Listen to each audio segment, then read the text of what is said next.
Eu entrei na Faculdade de Ciências Sociais, no curso de Ciências Sociais, em 1963, um ano antes do golpe militar.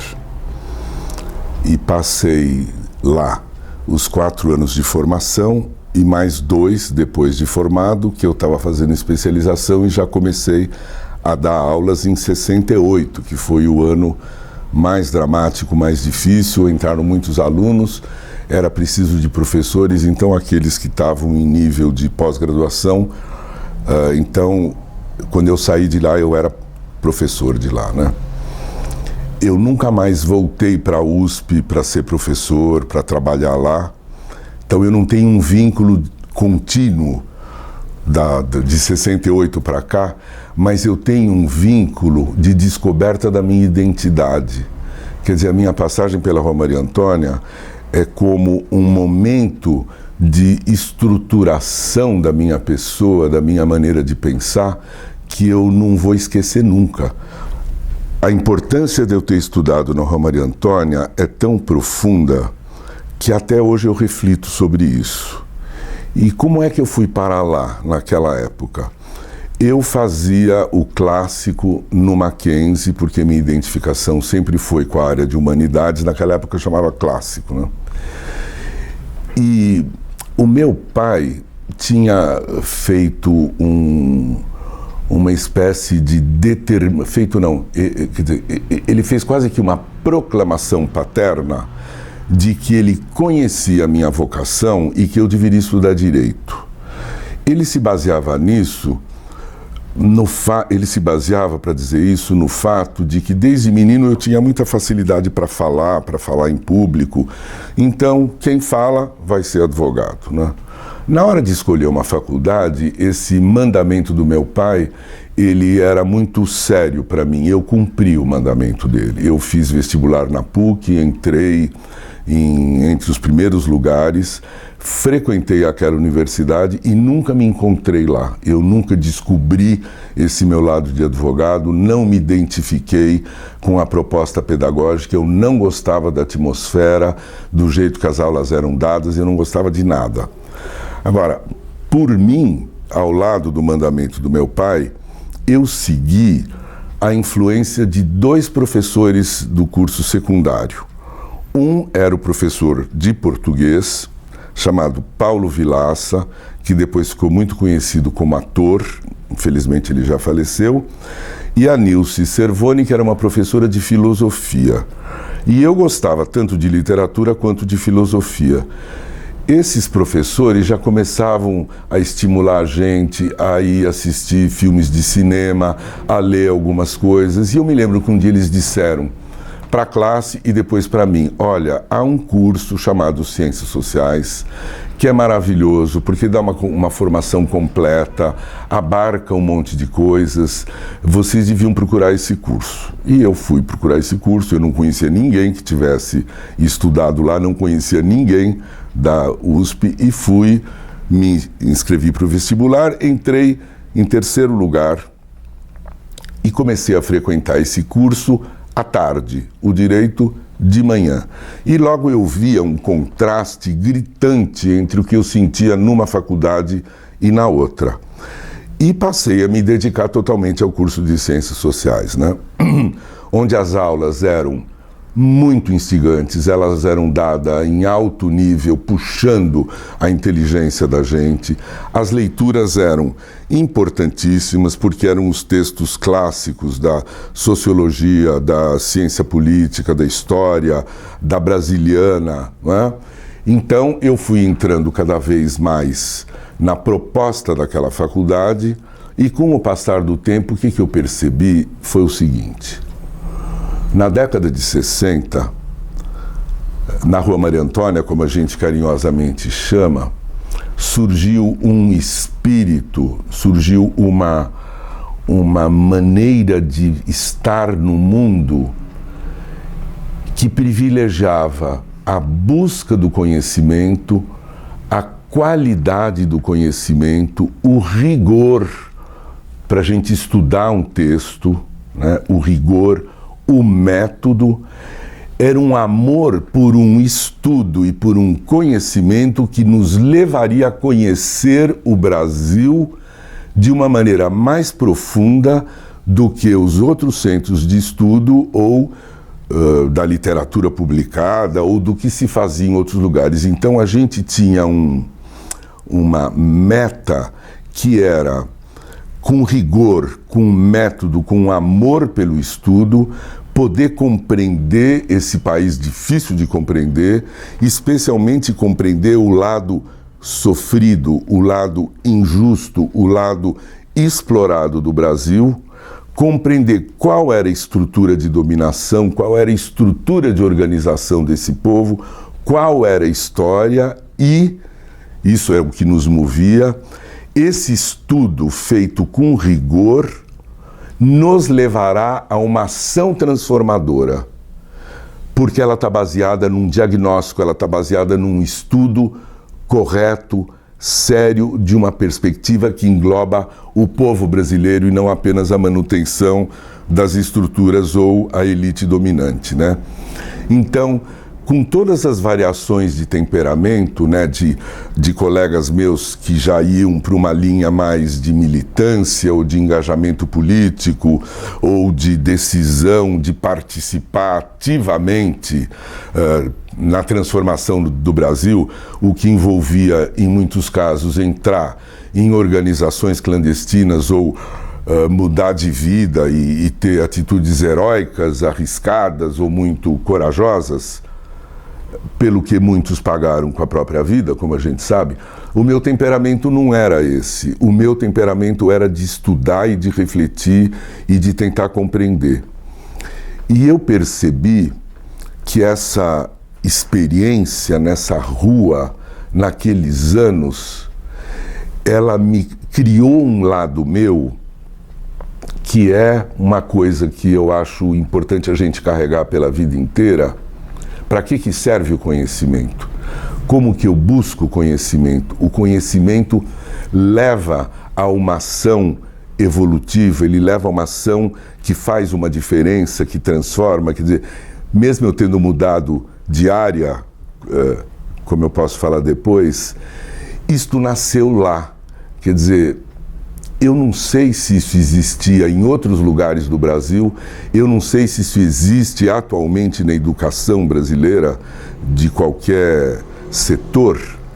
Não é apenas transmitir informação, não é apenas dizer você está preparado para entrar no mercado do trabalho, mas como a universidade é o lugar onde está depositado o conhecimento universal, o conhecimento acumulado da humanidade. Para que serve você buscar conhecimento? Essa é a marca da Rua Maria Antônia. O conhecimento te torna responsável. O conhecimento te leva a assumir posições. O conhecimento serve para você trabalhar pela tua sociedade, pelo mundo em que você vive. Eu acho talvez isso seja único. Eu não tenho uma visão tão grande que eu possa afirmar categoricamente que no Rio ou em outros estados do Brasil, em outras escolas, mas eu não tenho dúvida que a Maria Antônia, ela propunha isso, porque isso teve um efeito na minha vida, né? Então, o conhecimento não é acadêmico no sentido de o conhecimento pelo conhecimento, ele não é para buscar erudição, ele não é para tornar alguém snob ou para criar uma diferença de classe no fundo, porque eu tive uma educação melhor. Não, ele é para tornar o seu aluno um cidadão consciente que se sente responsável por interferir na sociedade em que vive de acordo com o seu diagnóstico. E esse espírito ao qual eu me referi não era apenas uma proposta pedagógica ou ideológica, porque claro que havia uma ideologia no conjunto da Rua Maria Antônia, né? Mas esse espírito ele extrapolava isso, porque sendo aluno de lá nos anos 60, havia coisas que nós alunos fazíamos na área do conhecimento que não vinha dos professores, não vinha do currículo, não vinha das obrigações escolares, é porque a gente respirava aquele ar. Então, eu e os meus colegas acompanhávamos a produção do Teatro de São Paulo, do Arena, do Oficina, mesmo do TBC, quer dizer, a nova dramaturgia, a dramaturgia com tema social, né, do Teatro Ruth Escobar, um pouco depois. A gente acompanhava tudo o que estava acontecendo no teatro, o que estava acontecendo na música popular brasileira, o que as letras estavam falando, o cinema novo brasileiro a gente acompanhava, a arte popular brasileira adquiriu um status diferente, a arte que vem do nosso povo, né? Aquilo nos mobilizava a tal ponto que a gente começava a ler autores que não eram do currículo da aula do professor Florestan Fernandes ou do professor Egon Schaden, que eram grandes... Não era que eles davam isso. Por exemplo, eu e um grupo de colegas resolvemos estudar o Lévi-Strauss, que tinha lançado as estruturas elementares do parentesco e antropologia estrutural, que não estava no currículo da antropologia, mas como a gente já estava com essa motivação, nós fomos na livraria francesa, porque a gente tinha que ler em francês, em inglês, em espanhol, os livros não eram traduzidos, puxava a cabeça da gente, né? E nós fizemos um seminário para estudar antropologia estrutural. Outra coisa que partiu dos alunos foi estudar o Marcuse, que foi um autor que influenciou muito a minha geração, especialmente na França, porque no movimento de 68 na França, os estudantes diziam que o Marcuse era uma inspiração para eles, né? Quer dizer, ninguém precisava dizer para a gente o que a gente tinha que ler, né? A gente já estava formado como buscador de conhecimento, que a gente sabia o que a gente tinha que estudar, que filme que tinha que ver, que palestra que tinha em São Paulo que era importante ir assistir, não é? Então, para mim, isto é uma educação que forma uma pessoa, não é apenas que qualifica um profissional, ela forma como um todo. Eu não vou jamais esquecer disso. Na minha visão, havia um relacionamento democrático entre os professores e os alunos, porque, por exemplo, numa faculdade de Direito que eu frequentei, há uma distância muito grande entre o emérito professor, que fala o tempo inteiro, ninguém nem levantava a mão para fazer uma pergunta, e tinha toda aquela distância, até porque alguns eram advogados famosos ou trabalhavam no judiciário, então tinha toda uma distância. Na Rua Maria Antônia, embora houvesse intelectuais muito destacados, havia uma relação mais democrática porque eles viam os alunos como continuadores do trabalho deles.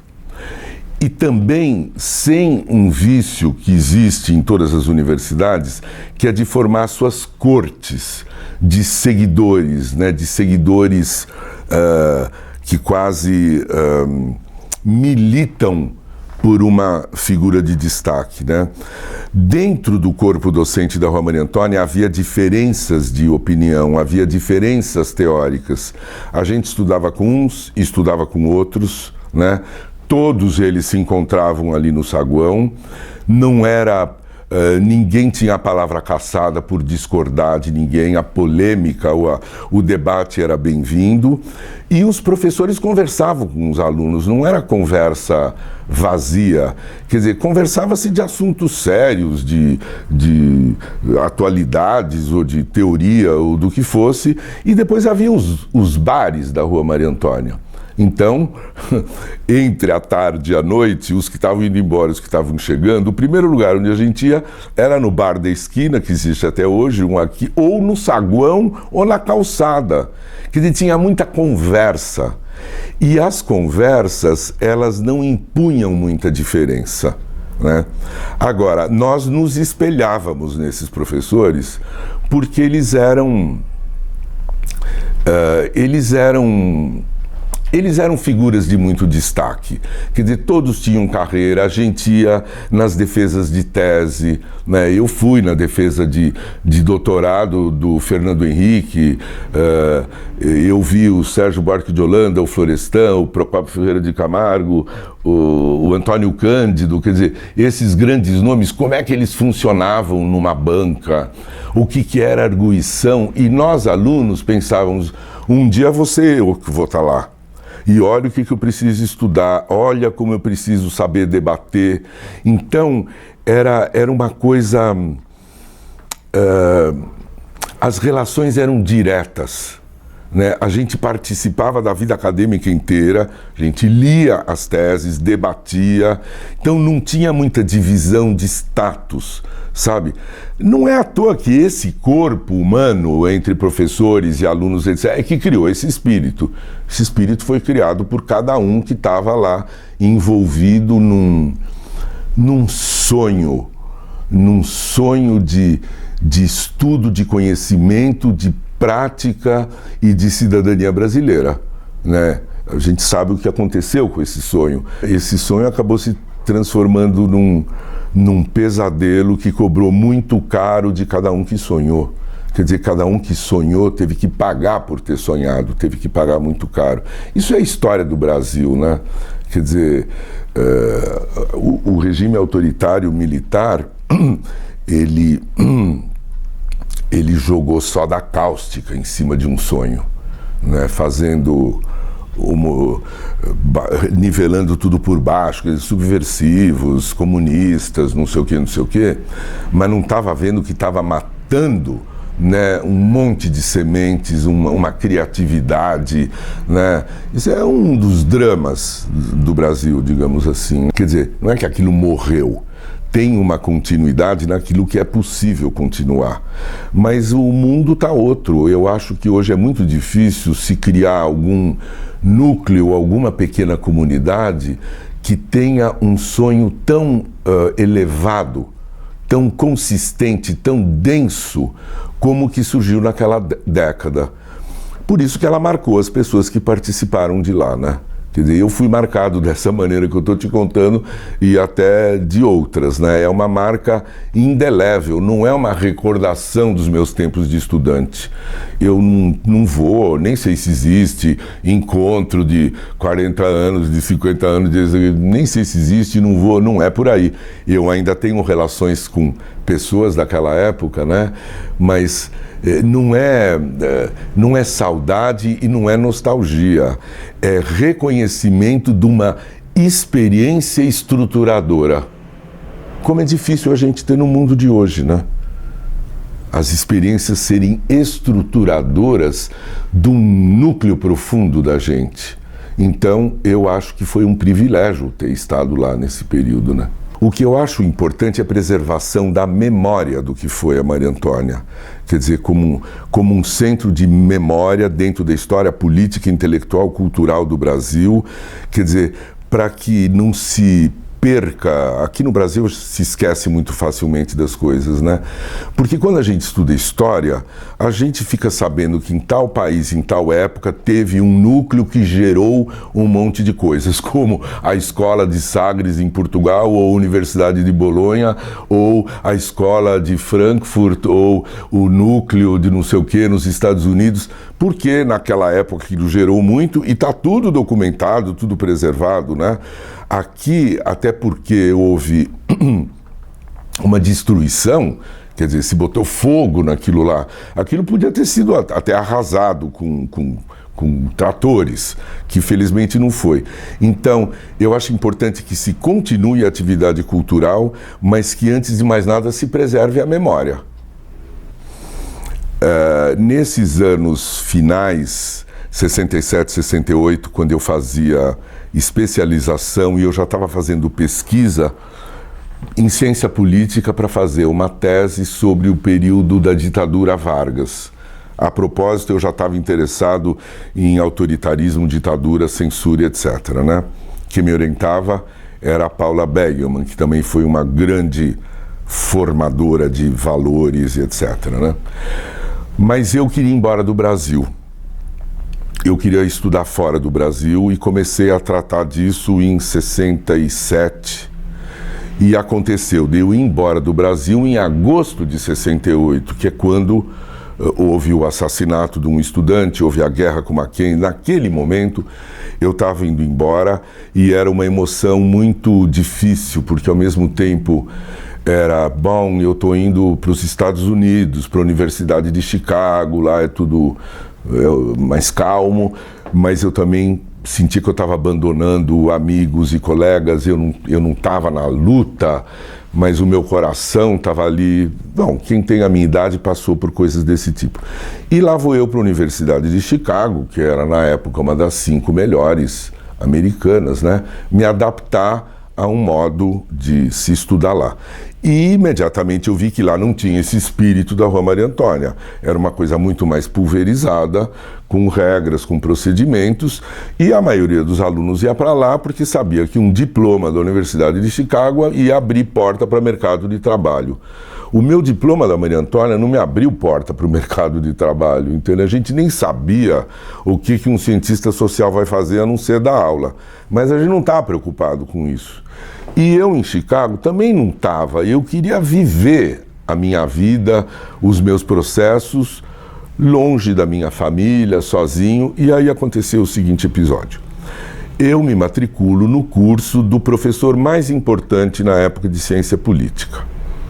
Eu tinha vindo da Paula Begelman e vou para Professor David Easton, que estava na moda, estava publicando livros sobre os sistemas políticos. Era uma teoria baseada em sistemas, vinha do funcionalismo.